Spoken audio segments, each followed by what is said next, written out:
శంకరామం కార్యక్రమానికి వచ్చేసిన నర్సీపట్నం తెలుగుదేశం పార్టీ కార్యకర్తలకి జన సైనికులకి తెలుగింటి ఆడపడుచులందరికీ నా హృదయపూర్వక నమస్కారాలు. ఉత్తరాంధ్ర గర్జన అదిరిపోయింది. ఈ ఉత్తరాంధ్ర గర్జనకి ప్యాలెస్ పిల్లికి ఉచ్చబడతాం ఖాయం. పోరాటాల పౌరుషాల గడ్డ ఈ ఉత్తరాంధ్ర. బాబు గారి హయాంలో ఉత్తరాంధ్రని అద్భుతంగా అభివృద్ధి చేస్తే ఈ ముఖ్యమంత్రి అధికారంలోకి వచ్చిన తర్వాత పెద్ద ఎత్తున గంజాయి ఒకటే తీసుకొస్తాం జరిగింది. బాబు గారి హయాంలో పెద్ద ఎత్తున పరిశ్రమలు ఐటీ కంపెనీలు తీసుకొస్తే ఈ జగన్ ముఖ్యమంత్రి అయిన తర్వాత రోజుకొక కుంభకోణం, రోజుకొక మానభంగం, రోజుకొక మర్డర్, రోజుకొక కిడ్నాప్ జరుగుతుంది. ఇక్కడున్న నర్సీపట్నం ప్రజలు కూడా ఆలోచించాలి.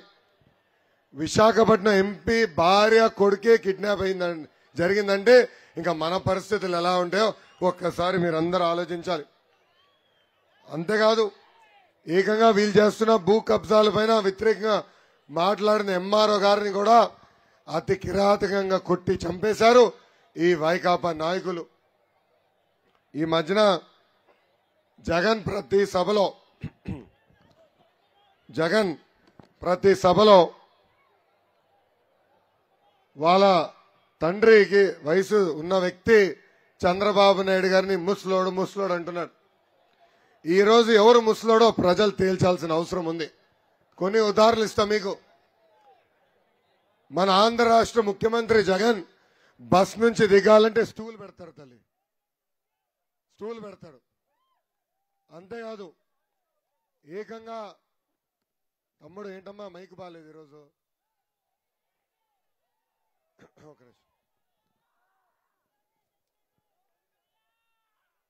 ఓకేనా?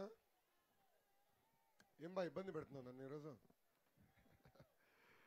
అమ్మా, జగన్ బస్సు దిగాలంటే స్టూల్ కావాలి. జగన్ కొబ్బరికాయ కొట్టాలంటే పంతులు రాయి పైకెత్తాలి తల్లి, నడుం కూడా వంగదు. అంతెందుకు, ఏకంగా ఈరోజు మనందరం చూస్తే జగన్ బైక్ కూడా నడుపుతూ రాదు. ఇటో నలుగురు పట్టుకోవాలా, అటో నలుగురు పట్టుకోవాలా, ఈయన ఫోజులు కొడతాడు. గత 4 సంవత్సరాలు 10 నెలలుగా కరెక్ట్ ఒక గంట కూడా కూర్చుని ఒక్క శాఖని సమీక్ష చేయలేదు. సాయంత్రం 6 అవుతే చాలు తల్లి ఇంటికి వెళ్ళి పడుకుంటాడు ఆంధ్ర రాష్ట్ర ముఖ్యమంత్రి. ఇప్పుడు ప్రజలు ఒకసారి ఆలోచించాలి. ఈ సభాముగా జగన్కి నేను ప్రశ్న వేస్తున్నా. జగన్ టైం డేట్ నువ్వు ఫిక్స్ చేయి. తిరుమల కొండనో ఇక్కడున్న రామ్ తీర్థం కొండను కూడా నువ్వు డిసైడ్ చేయి. చంద్రబాబు నాయుడు గారు వస్తారు, నువ్వు కూడా నడు. ఇద్దరిలో ఎవరు కుర్రోడో ముసలోడో ప్రజలకి తేలిపోతుంది. ఇప్పుడు మీ అందరికీ ఒక క్విజ్ వేస్తున్నా. జగన్ కి బాగా ఇష్టపడేది ఏంటి? మొదటి ఆప్షన్ డబ్బులు, రెండో ఆప్షన్ ప్యాలెస్లు, మూడో ఆప్షన్ బూతులు.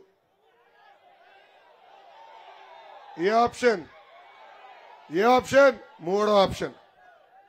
తల్లి, మనం పొద్దున్న లేచిన వెంటనే మనం సుప్రభాతం వింటాం, లేదంటే మంచి పాటలు వినాలనుకుంటాం. కానీ జగన్ గారు లేచిన వెంటనే బూతులు వింటారు తల్లి. పడుకునే ముందలు కూడా నిద్ర పట్టడానికి ఆయన బూతులు వినాలంట. ఇది నేను చెప్తాం కాదు తల్లి, స్వయంగా వాళ్ళ పార్టీకి చెందిన ఎమ్మెల్యేలు, ఎంపీలు ఈ రోజు వచ్చి బయటికి చెప్తున్నారు. చంద్రబాబు నాయుడు గారిని, పవన్ అన్నని, మీ లోకేష్ ని తిట్టపోతే వాళ్ళకి టికెట్లు ఇవ్వరంట వైకాపా పార్టీ. ఎంత అన్యాయమో చూడండి. అందుకే చాలా మంది శాసనసభ్యులు మాకొద్దురా బాబు, మేము గౌరవంగా బతకాలని ఈ రోజు ఆ పార్టీ నుంచి పారిపోయే పరిస్థితి ఈరోజు చూస్తున్నాం. ఎన్నికల ముందల నవరత్నాలు అన్నాడు, ఇప్పుడు బూత్కి రత్నం తీసుకొచ్చాడు తల్లి, ఒక అవార్డు తీసుకొచ్చాడు తల్లి. ఆ బూత్ రత్నం మొదటి అవార్డు ఎవరికి ఇచ్చారు తెలుసా? సన్నబియ్య సన్నాసి కొడాల నానికి. ఇక్కడ చాలా మందికి తెలియదు,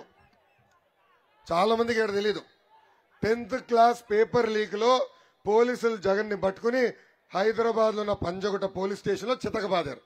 ఇది చాలా మందికి తెలియదు ఇక్కడ. అందుకే ఆయన నాడు నేడు అని ప్రకటిస్తారు. అందరూ అబ్బా ఎంత బాగుందిరా అని అనుకున్నారు. 32,000 పాఠశాలల్లో పనులు ప్రారంభించి ఆపేసింది ప్రభుత్వం. ఈ జగన్ ఎంత మెంటలోడ్ అనే దానికి ఒక ఉదాహరణ ఇస్తా.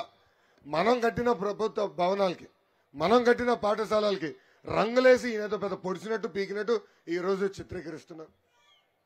అంతెందుకు తల్లి, ఈరోజు మన విద్య మన పిల్లలకి దూరం చేశాడు ఈ ముఖ్యమంత్రి.